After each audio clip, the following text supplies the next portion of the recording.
Hi everybody, welcome to Jazz Band Online Week 3. So for those of you who missed the class that we did last Thursday, this will be a really good chance for you to catch up. And we are going to be looking at two things today. One is a tune called April in Paris, and the other is a little bit of technique with scales and pentatonics. So let's take a look here. April in Paris, the performance we're going to listen to is by the Count Basie Big Band live at the BBC 4 studios. Before we listen to it, we're going to try to figure out a couple of things that you might be listening for.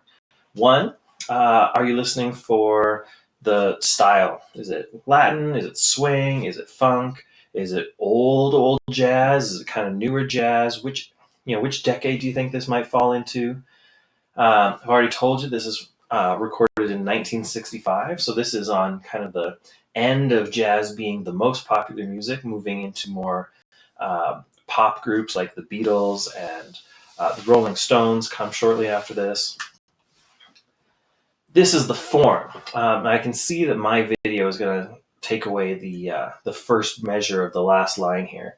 But you can see what we're set up with is we have 4 phrases of how many bars each? 1, 2, 3, 4, 5, 6, 7, 8.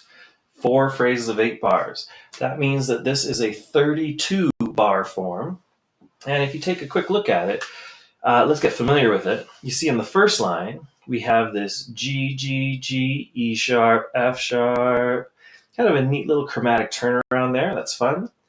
Second phrase, E, E, E, C sharp, G.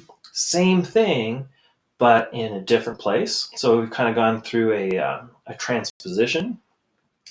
Third line, something totally different. And then the fourth line, you can't see it there, but it's actually very, very similar to the first line. What they do is they take it in a little bit of a different direction so that it comes to an ending of the form. But we have this kind of A, B, A kind of format. When you hear it, let's take a listen and let's see how much we can make sense of.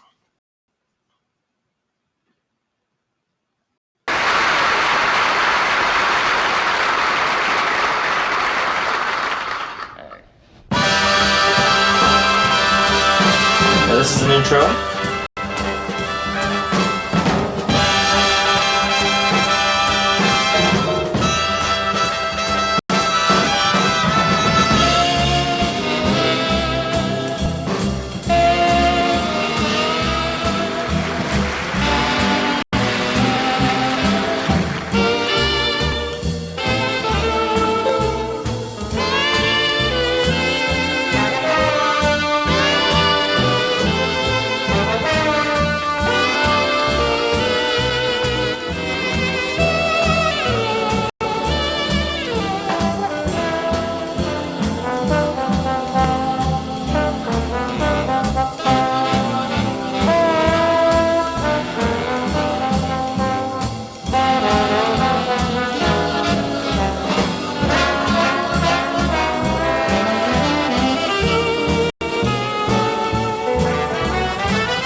That's a very famous ending that comes in here where Count Basie yells out one more time, and they play it through the form one more time, and then they give a great ending.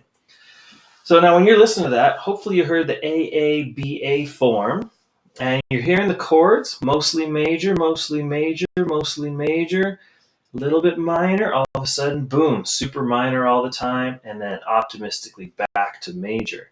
When you heard the soloist, you could tell he really wasn't playing a major scale or a minor scale. He was playing an altered scale or a dominant scale.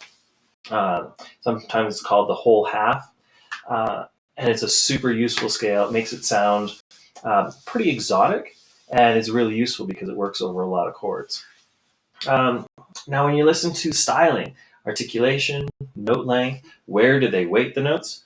Dwa, dwa, dwa, doo, da, da, da, doo, you know, like where do they put the line? Where's the emphasis? What's the heavy note? Which notes get lighter?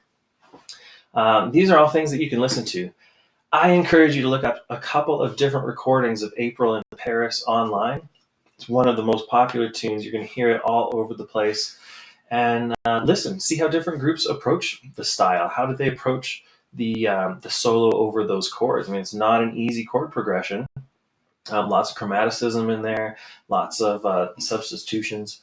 So when you listen to this, check out how do they approach it? What is it that each soloist does, and how does that make it feel? How does that make it sound? Those are the kind of things that you should be paying attention to when you're listening to jazz to learn something from it. Now, if you're just enjoying it, it's a great tune.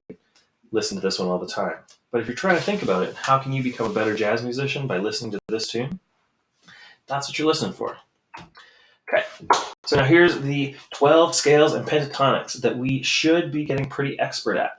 What I'm going to encourage you to do at this stage of the game is I'm going to start each scale, and then it's going to be up to you to pause the video whenever you need to give yourself a little bit of time to practice it. Okay? You don't have to do the whole video in one go. Maybe you want to remember where in the video you left off and come back to it the next day for practice.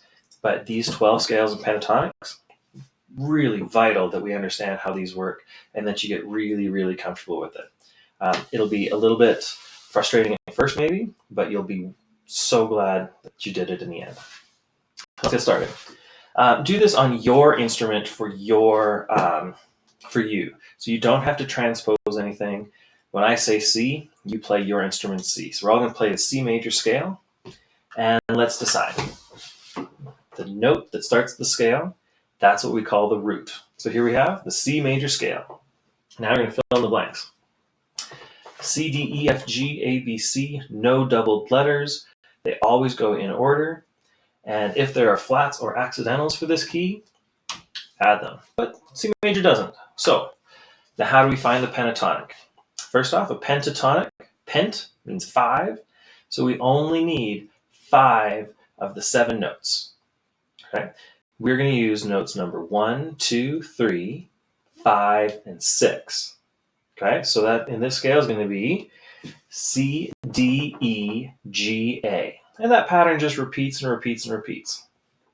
So here's how I recommend you approach this scale. First off, play the C major scale, up and down, 2 octaves if you got them, 3 if you got them, and get really comfortable with that pattern.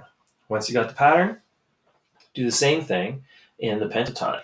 So you might have it go, give me a second for my piano to come up here.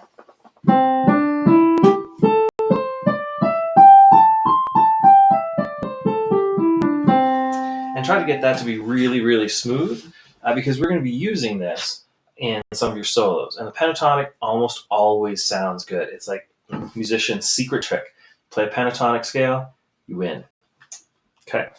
Now, I'm going to leave the second one up to you. If you're still practicing C major, pause the video, practice for a bit. Okay, let's go G major. So, what's the root? G. Fill in the blanks. G, A, B, C, D, E, F, G. Say them out loud. No double letters. Now we add the accidental. G major has only 1 accidental. So let's go G, A, B, C, D, E, F sharp, G. If you've got the kind of instrument where you can say it out loud while you're doing it, it's a really great way to memorize it. Otherwise, say it in your head while you finger your way through, or say it out loud while you finger your way through. And then when you play it, be thinking the letter name. And once again, try to do it in 2 octaves or 3 octaves. Use the whole range of your instrument as far as you can play, and get comfy with this scale pattern. Now to make a pentatonic, we take out the semitones. Remember last time I said we went 1, 2, 3, 5, 6, and then 8? Well, if you look, from B to C, that would be a semitone. From F sharp to G, that would be a semitone. And kind of what makes this pentatonic scale sound so cool is that there are no semitones. So we can either take out 4 and 7, or we take out the semitones, or we keep 1, 2, 3, 5, 6. It's up to you to think of how you're thinking of it, but a pentatonic scale is 5 notes with no semitones. It's kind of cool. All right, now here's another really good place to pause. On the right-hand side of the screen here, I've got this little table, and on the left-hand side of the screen, again, my video is a little bit in the way here. Nope, that doesn't help at all. So on the left-hand side, I've got the remaining keys. What I recommend is you take a little bit of time, just like we just did, and start with the root, and then go root to root. What's the major scale? In this case, D. We'll go D, E, F, G, A, B, C, D. That's our 8 notes of the scale. Now look over your table, and you should memorize this, but until you do, this will help you. D major has 2 sharps.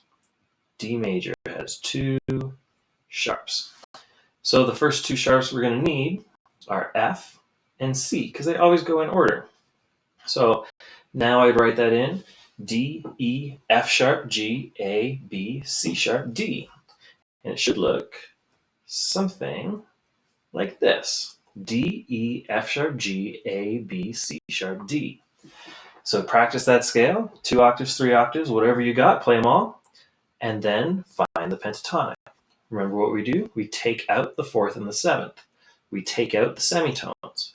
We keep 1, 2, 3, 5, 6. And again, play the pentatonic in as many keys as you can. In as many octaves as you can, I should say. You have to learn it in all 12 keys. And right now, we're just doing the major ones. All right? So let's take some time, get through all your major scales. Maybe do 1 a day. It'll take you 12 days. You probably already know 5 or 6 of them. It might only take you 6 days. And every single day, get mastery over a new scale. Start slow. Take your time. Be accurate. Use tools that'll help your memory, like by saying things out loud, connecting your voice to your fingers, thinking about what you should be hearing before you hear it. And you will be a master of these 12 scales and their pentatonics in a very reasonable amount of time. Okay, I hope you got something out of our video today.